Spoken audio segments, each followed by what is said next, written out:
السلام عليكم خوتي. جيت اليوم نقدم لكم شهيوات ام موسى. غادي نقدم لكم كفته مشرمله. كنحتاجو صدر ديال الدجاج، كنحتاجو معدنوس وقزبور قطعته من هذا الشكل، فلفل غبره، تحميره معلقه، كمون، الملح، دريسه ديال الثومه وبيضه واحده، وكنرافقوها بصلصه ديال الطماطم. بقاو معايا غادي نطحن الكفته ديالي وغادي نوريكم شنو غادي نزيد من موراها. بسم الله، نبدا على بركه الله. غادي نكبو الدجاج ديالنا،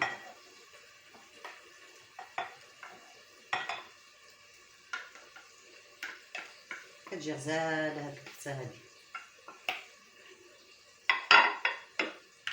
كنزيدو قزبور ومعدنوس،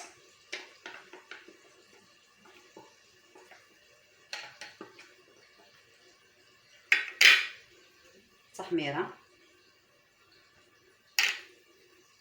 تويمه مليحه على حسب الذوق، كمون،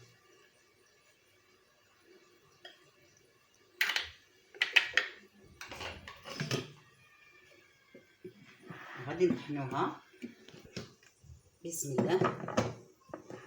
ومن بعد غادي نزيدو لها البيضه،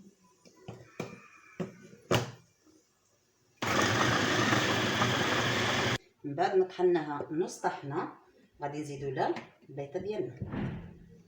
غادي نرجع على هذا الشكل هذا، هاو كنزيدو نخلطوها.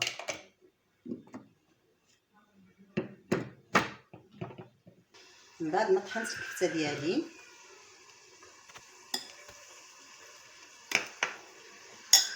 على هذا الشكل هذا،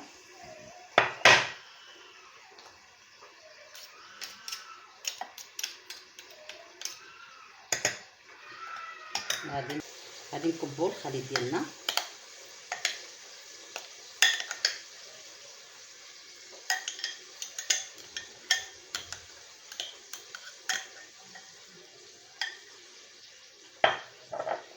وغادي ندوزو للمرحله الثانيه، غادي نكوروها وغندوزو نقليوها.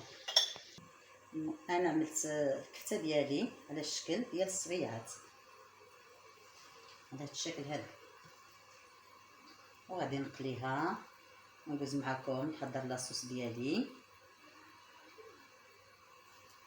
ايوا وغنرافقها ان شاء الله ببطاطا مقليه كتجي غزاله، ونتمنى تجربوها. غادي ندوزو دابا نقليو الكفته ديالنا بسم الله.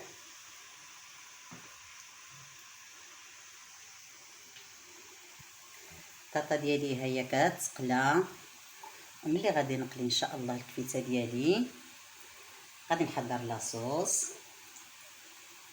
نقدمها لكم بالصحه والراحه.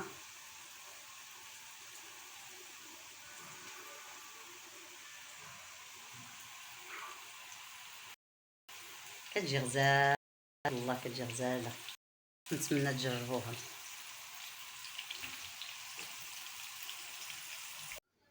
وهذا هو الشكل النهائي للغدا ديالي اليوم. نتمنى يعجبكم وتقيسوه في الصحه والراحه، ونتمنى ينجح لكم، ينجح معكم وجا غزال تبارك الله.